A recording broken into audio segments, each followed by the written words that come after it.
What's going on, guys? Tobin here with you. Thanks for checking us on out. Taking care of business. I love to see it. The Miami Heat, for the first time this season, now 4 games over 500, 24-20 on the year after they take advantage of a Giannis-less Milwaukee Bucks back-to-back games down here in Miami. And look, that has been a frustrating thing all year for Miami. It feels like a team has their guard down a little bit. Can the Heat take advantage? And I know that they were without a couple of their own key players in Tyler Hero and Kyle Lowry, although there's going to be, I'm sure, a discussion after this one because for the second straight game, the Miami Heat were led by Gabe Vincent, and it was St. Vincent, tremendous. 27 points on the tail end of his career high on Thursday where he had 28. He gets the walk-off interview.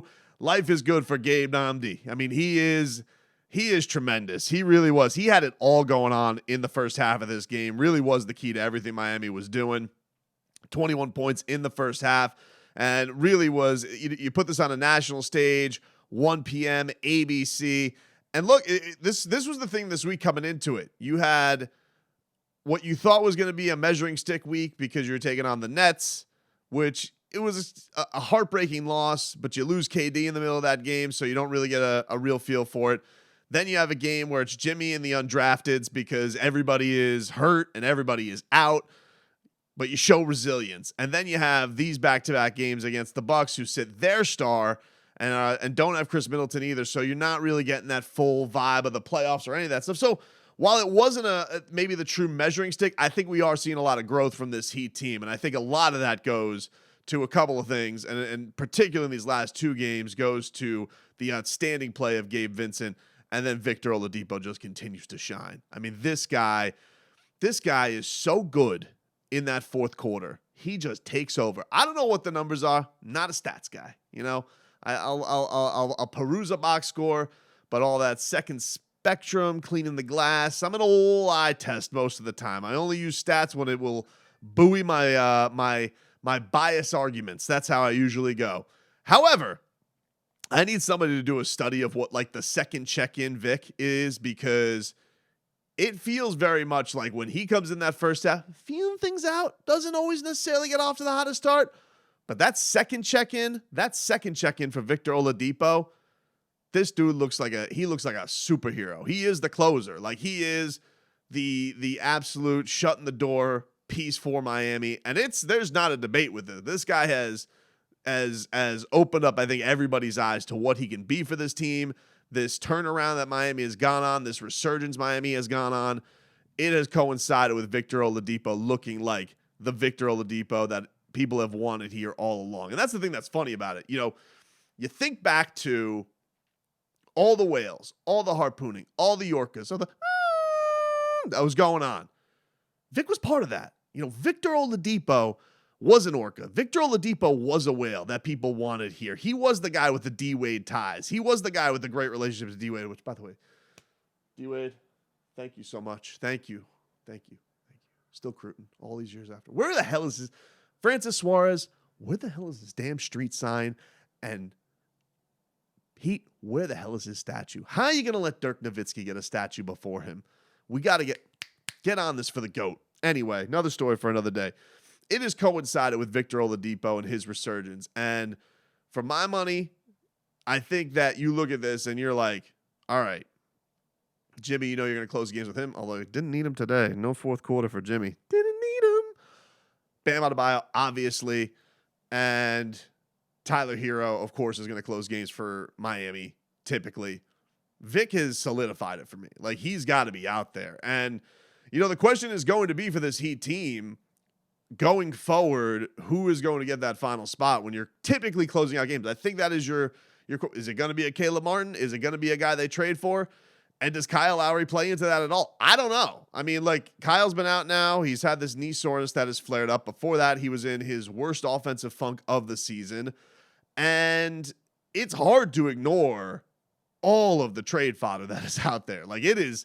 I don't know if it's coming from the Heat. I doubt it. I would say it's mostly coming from Minnesota in this case because it feels like every day there's a new Kyle Lowry being traded for D'Angelo Russell, another D-Wade guy, by the way. it's hard to ignore. And then you're also just trying to see, okay, well, where does he fit into this? Because if Gabe Vincent, who hasn't really, he also was banged up early in the year and didn't have his 3-point shot. If Gabe has that coming and Vic is doing this closing out games, we already know what a terror Gabe Vincent is on defense.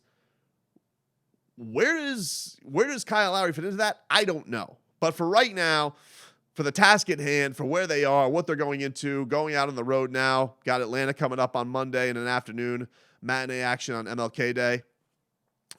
It was really, really great to see what Vic has brought to the table, and Gabe. I mean, really good to see those guys get their shot. I tell you another thing that's just tremendous with Vic that he's bringing to the table, and this can't be understated. It's not only that he looks explosive. It's not only that he looks like he is just completely physically getting back to what he was, but you dropped him kind of out of the sky last year in the middle of the season and tried to give him minutes. And just the one thing that was more noticeable, even than the rust on offense, was the rust in chemistry with his team. He just couldn't get on the same page. He was turning the ball over all the time, throwing it out of bounds. And now you're seeing just the kind of chemistry that he has with Bam off the bat, and Jimmy, both of them. Like their chemistry hasn't always been like the best on court between Jimmy and Bam. Like, it can be clunky at times, but for whatever reason, Vic seems to slide his way in there with Jimmy and with Bam and just finds them. He had like so many beautiful passes. Bam had a fairly quiet offensive game until that fourth quarter where Vic was just looking for him to close this thing out. And the Bucks just, they were nowhere to be seen by the end. I mean, they really, like, Victor Oladipo demoralized them in that fourth quarter. He did. Between his basket scoring, between his steals, between his assists, he broke that all down. So this was a game that was first half buoyed by Gabe Vincent, second half taken over by Victor Oladipo. And so you looked at a game now, you're looking at two games against the Bucks where, yeah, they didn't have their start, but also the Heat, did not get an A+ game from Jimmy Butler. Jimmy had a nice third quarter because it was kind of a dogfight there in the third, a big, comeback attempt there by Milwaukee, and Jimmy was getting to his stuff, but it's not like Jimmy had like this all-world game that they needed, and I think that's what's encouraging about it is, okay, the whole other guys step up, we have enough. That's something that's been tremendous to see. And I'll tell you what, me give a lot of, deserved to the national media. I got to say, this was not a national broadcast that focused on the Lakers or the Nets. They actually talked about the Miami Heat. Wilbon, Jalen Rose, given some props after the game. They actually talked about the game at halftime. They gave Gabe Vincent an interview. I was like, look at you guys. You're actually talking about the game you're covering. What a treat to turn into a Heat game. And they're actually talking about you're getting a national perspective from your team. Thought Van Gundy gave you the yucks tonight. Mark Jackson, But there was a good national broadcast today. I enjoyed it, except for one thing I got to say. And I know this is YouTube, so this may be falling on deaf ears. But for my people up here in Palm Beach County, this WPBF, if I may, take a second for the radio show, WPBF, you're dead to me. And you've been doing this now for every local broadcast that you guys, every national game that you guys have to put on your local broadcast. The type of weather alerts that you guys infiltrate the broadcast with is unforgivable. Let me tell you, all of you people who aren't Miami viewers, or maybe some of y'all, I don't know. It's a nice, beautiful day here in Miami. It's like in the 50s. It's going to be like in the 30s tonight. And they're giving me a freeze warning all throughout the game for one county that they cover up in the corner because it's going to get to 30 maybe. And they have been going, freeze warning. And they were, meep, meep, meep. I can't take it anymore, WPBF. You have to do something about this, okay? What you're doing for simple weather alerts. Here's a couple of things. If anybody is worried about the freeze, you guys got to take your step out of the game, okay? I'm sorry. First of all, no one's going to you for a freeze update in South Florida, okay? That's just not happening. And second of all, nobody is certainly going to it while a heat game is on, all right? You do this when they say it's a flood warning in one little zone in Palm Beach County, and with flood, it's South Florida. All the places are floods with a little bit of heavy rain. But you guys, not only have you gone with the giant map graphics that have taken over the game, but now you're beeping throughout there. And I got to tell you, don't do that, all right? It's not a hurricane. It's not a national disaster. It's not a natural disaster. For the love of God, you got to cool it with the whole thing that you're doing there. Enough already. Enough. Anyway, Heat's back in action on Monday. Good win tonight. Vic, tremendous. Gabe, tremendous.